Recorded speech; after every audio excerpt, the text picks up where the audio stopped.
मरकुस रचित सुसमाचार 10वीं अध्याय पहली आयत से। फिर वे वहां से उठकर यहूदिया की सीमा में और यरदन के पार आया।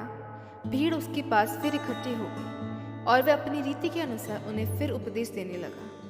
तब फरीसियों ने उसके पास आकर उसकी परीक्षा करने को उससे पूछा, क्या यह उचित है कि पुरुष अपनी स्त्री को त्यागे? उसने उनको उत्तर दिया, मूसा ने तुम्हें क्या आज्ञा दी है? उन्होंने कहा, मूसा ने त्याग पत्र लिखने और त्यागने की आज्ञा दी है। यीशु ने उनसे कहा, तुम्हारे मन की कठोरता के कारण उसने तुम्हारे लिए ये आज्ञा लिखी, पर सृष्टि के आरंभ से परमेश्वर ने नर और नारी करके उनको बनाया। इस कारण मनुष्य अपनी माता पिता से अलग होकर अपनी पत्नी के साथ रहेगा और वे दोनों एक तन होंगे। इसलिए वे अब दो नहीं पर एक तन है। इसलिए जिसे परमेश्वर ने जोड़ा है उसे मनुष्य अलग ना करे। घर में चेलों ने इसके विषय में उससे फिर पूछा। उसने उससे कहा, जो कोई अपनी पत्नी को त्याग कर दूसरी से विवाह करे तो वह उस पहले के विरोध में व्यभिचार करता है, और यदि पत्नी अपने पति को छोड़कर दूसरे से विवाह करे तो वह व्यभिचार करती है। फिर लोग बालकों को उसके पास लाने लगे कि वह उन पर हाथ रखे, पर चेलों ने उनको डांटा। यीशु ने यह देख क्रुद्ध होकर उनसे कहा, बालकों को मेरे पास आने दो और उन्हें मना ना करो, क्योंकि परमेश्वर का राज्य ऐसों ही का है। मैं तुमसे सच कहता हूँ कि जो कोई परमेश्वर के राज्य को बालक के समान ग्रहण ना करे वह उसमें कभी प्रवेश करने ना पाएगा। और उसने उन्हें गोद में लिया और उन पर हाथ रखकर उन्हें आशीष दी। जब वे वहां से निकलकर मार्ग में जा रहा था तो एक मनुष्य उसके पास दौड़ता हुआ आया और उसके आगे घुटने टेक कर उससे पूछा, हे उत्तम गुरु, अनंत जीवन का अधिकारी होने के लिए मैं क्या करूं? यीशु ने उससे कहा, तू मुझे उत्तम क्यों कहता है? कोई उत्तम नहीं, केवल एक, अर्थात परमेश्वर। तू आज्ञाओं को तो जानता है, हत्या ना करना, व्यभिचार ना करना, चोरी ना करना, झूठी गवाही ना देना, छल ना करना, अपने पिता और अपनी माता का आदर करना। उसने उससे कहा, हे गुरु, इन सबको मैं लड़कपन से मानता आया। यीशु ने उस पर दृष्टि करके उससे प्रेम किया और उससे कहा, तुझ में एक बात की घटी है। जा, जो कुछ तेरा है उसे बेचकर कंगालों को दे और तुझे स्वर्ग में धन मिलेगा, और आकर मेरे पीछे हो ले। इस बात से उसके चेहरे पर उदासी छा गई और वह शोक करता हुआ चला गया, क्योंकि वह बहुत धनी था। यीशु ने चारों ओर देखकर अपने चेलों से कहा, धनवानों का परमेश्वर के राज्य में प्रवेश करना कैसा कठिन है। चेले उसकी बातों से अचंभित हो गए। इस पर यीशु ने फिर उनसे कहा, हे बालकों, जो धन पर भरोसा रखते हैं उनके लिए परमेश्वर के राज्य में प्रवेश करना कैसा कठिन है। परमेश्वर के राज्य में धनवान के प्रवेश करने से ऊंट की सुई की नोक में से निकल जाना सहज है। वे बहुत ही चकित होकर आपस में कहने लगे, तो फिर किसका उद्धार हो सकता है? यीशु ने उनकी ओर देखकर कहा, मनुष्यों से तो ये नहीं हो सकता, परंतु परमेश्वर से हो सकता है, क्योंकि परमेश्वर से सब कुछ हो सकता है।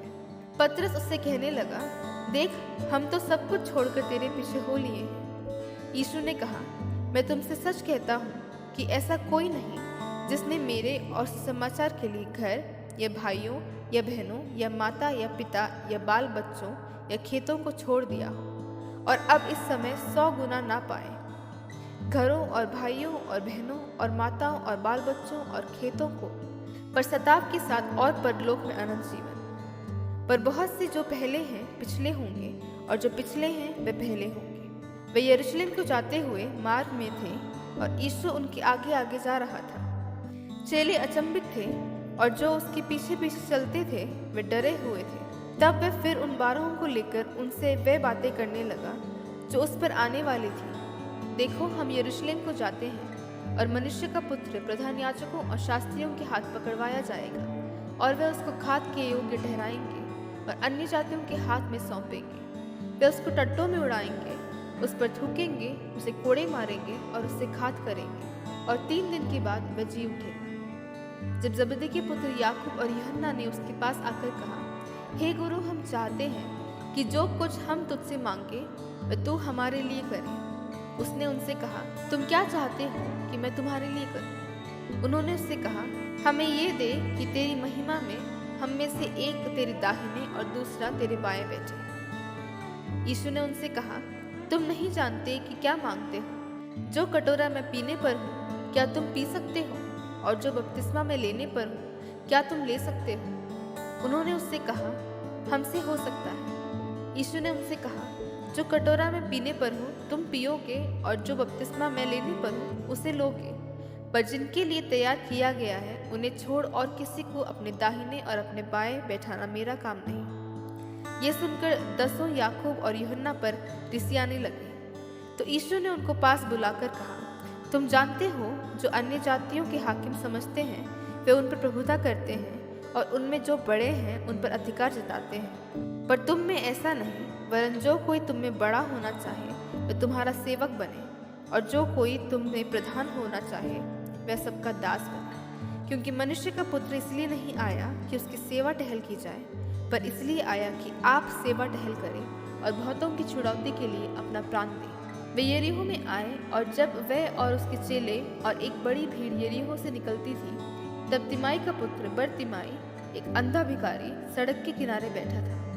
वह यह सुनकर कि यीशु नासरी है, पुकार पुकार कर कहने लगा, हे दाऊद की संतान यीशु, मुझ पर दया कर। बहुतों ने उसे डांटा कि चुप रहे, पर वह और भी पुकारने लगा, हे दाऊद की संतान मुझ पर दया कर।